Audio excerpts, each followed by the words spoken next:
2025 looks set to be a huge year on Coronation Street, especially with new producer Kate Brooks at the helm. It's already been a dramatic Christmas period, with Gail Platt's Helen Worth exit after 50 years, Leanne and Toya Battersby's Jane Danson and Georgia Taylor, Vicious Fight, and Daniel Osborne's Rob Mallard romantic proposal. But with the season for being merry and bright over and done with for another year, some Corey residents aren't set to have a happy new year. Carla Connor, Allison King, faces a terrifying ordeal this January when she is rushed into hospital with sepsis and told that she needs another kidney transplant. Rob Donovan, Mark Bayless, is set to return to our screens in 2025 as Bobby attempts to appeal to his better nature in the hopes of convincing him to donate a kidney to his sister. With Carla and Rob having left things on bad terms, will Rob agree? Producer Kate Brooks previously revealed that Rob's return will cause problems for Carla and Lisa, as well as explore more of the siblings' history. "I love Rob and Carla," she enthused. "I love tapping into their history together, and we really explore that through this story. There's so many twists and turns along the way. It's really exciting. It's going to be eventful for Carla and Lisa." In the new year, Lisa remains determined to get to the truth about wife Becky's death after Maddie Radcliffe, Seamus McGough, previously suggested that there were more people involved. Determined to prove that he had something to do with it, Lisa confronts him and demands to know where he was the day she died, before being warned off by Kit Green, Jacob Roberts. Later, Lisa confronts Mason Radcliffe, Luca Tulin, with photos from the crime scene, revealing that his brothers were driving the car that killed Becky. Mason is genuinely shocked and soon embarks on a mission to help prove Lisa right. After doing some digging in the Radcliffe brothers' flat, Mason and Dylan Wilson, Liam McShane, arrive at the police station with a World War II helmet. Is this the evidence Lisa needs? Having turned against his brothers, Mason fears for his life as he makes plans to leave Weatherfield. After upsetting Abby Webster, Sally Carmen, by stealing heather from Seb's memorial garden to give to Betsy Swain, Sidney Martin, Mason attempts to convince her that he had nothing to do with Becky's death. With Betsy still scathing, Sally Metcalf, Sally Dinevor, tries to get through to her about how difficult it was for Mason to turn in his family. After apologizing to Liam Connor, Charlie Renshaw, for bullying him, Mason is horrified when Maddie and Logan Radcliffe, Harry Lowbridge, track him down and attack, while Dylan screams for them to stop. Abby later finds Mason bleeding from a stab wound and tries her best to stem the flow of blood while calling for help. When the ambulance finally arrives, Dylan explains that Mason was stabbed by his brothers using a zombie knife.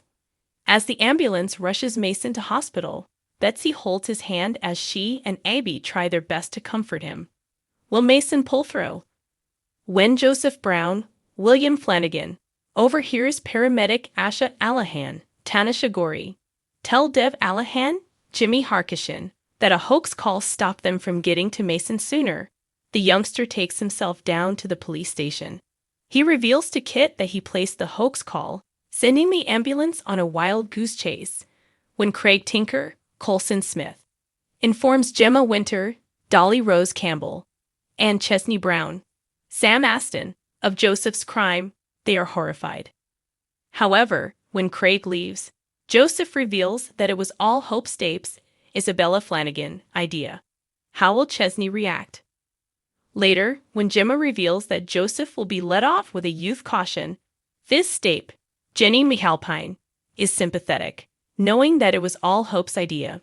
Meanwhile, when reports of the stabbing make the news, a traumatized Abby thinks it's about Seb.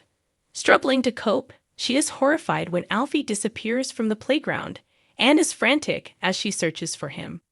When she finds him with Toya, she accuses her of abducting him. Back at home, Kevin Webster, Michael Lavelle, watches on with concern as Abby is unable to take her eyes off her son. Cassie Plumbers, Claire Sweeney, plot against Ken Barlow, William Roach, continues in the new year, as she guilt-trips him into believing that she spent all of her money on Christmas presents. When Tracy Barlow, Kate Ford, spots Cassie coming downstairs in a dressing gown, she is horrified. But Cassie assures her she just stayed the night to take care of Ken, while Steve McDonald, Simon Gregson, was on a night shift. However, Cassie later winds Tracy up by making out that she fancies Ken, before pulling at Ken's heartstrings by insisting that she wished she was as cultured and intelligent as him.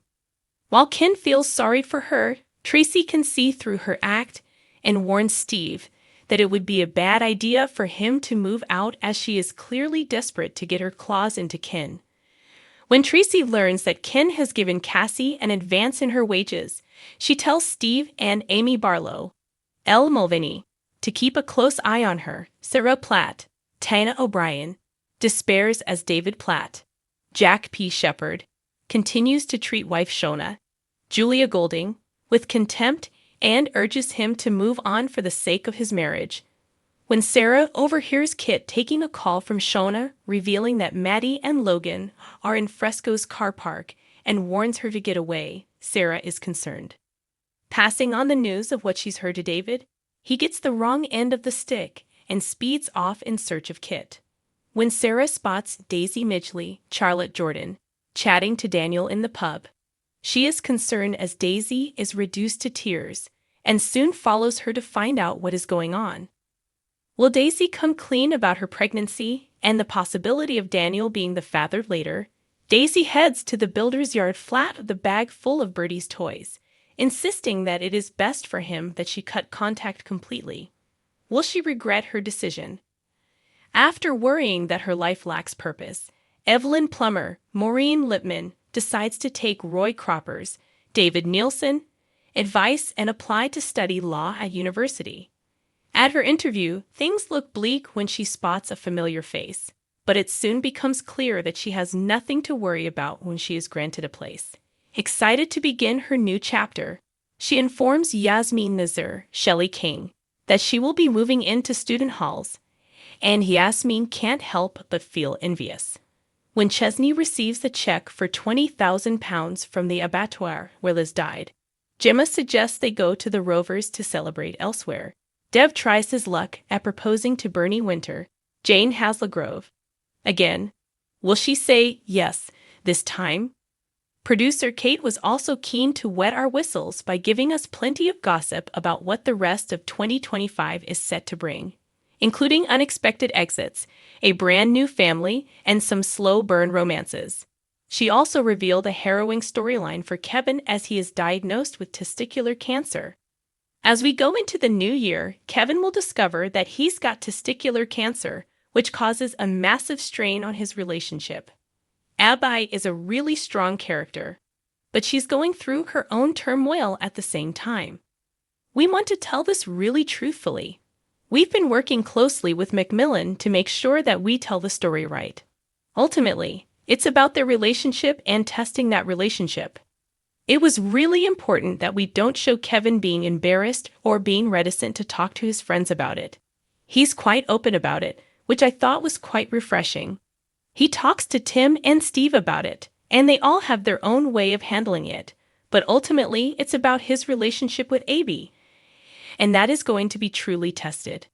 In terms of newcomers, Kate teased a new romantic partner for Todd Grimshaw, Gareth Pierce, the arrival of Kevin, and Debbie Webster's, Sue Devaney, Brother Carl, and the new family that are set to be neighbors from hell.